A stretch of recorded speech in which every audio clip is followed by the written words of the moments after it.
We have here a 2009 Dyna Low Rider.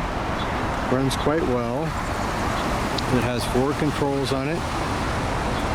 As you can see, it's got these Vance & Hines exhaust. So it does not have the top cover. It's missing that. So according to the air cleaner, it's 96 inches. I thought all these were 98. So what do I know about that, right? So it's got these tall T-bars, about 18 inches. Halogen headlight. Obviously they extended the controls to do that tall bar trip. It's got this seat on it. I'm not familiar with this emblem here. So it's got the wide drive kit.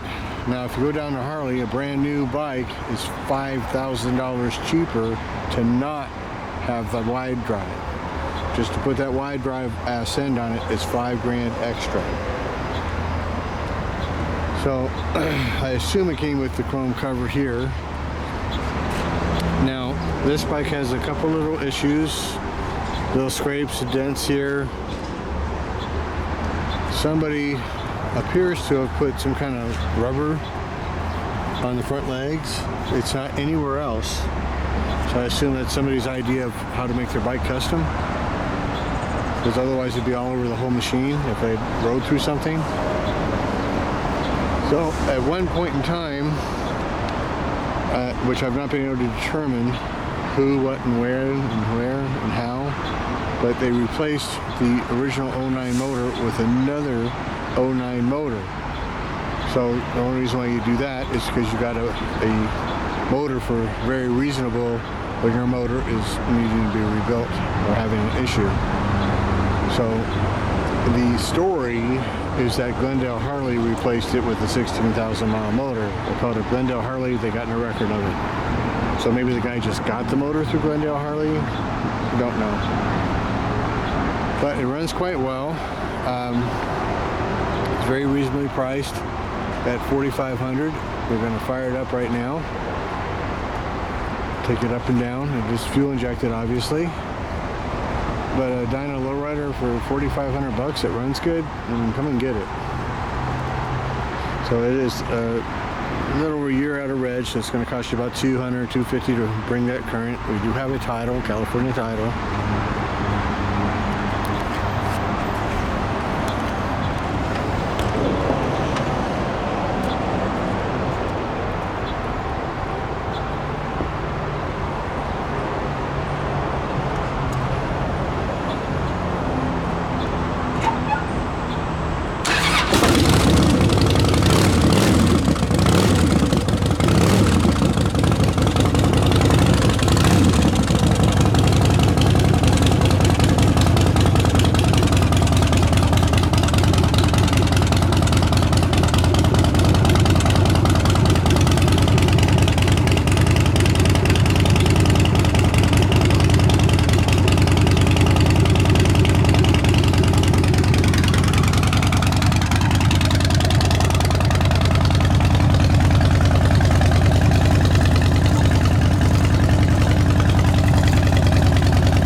So I don't know if you noticed or not, but it needs a brake light bulb. The brake light is not working, so that's the bulb.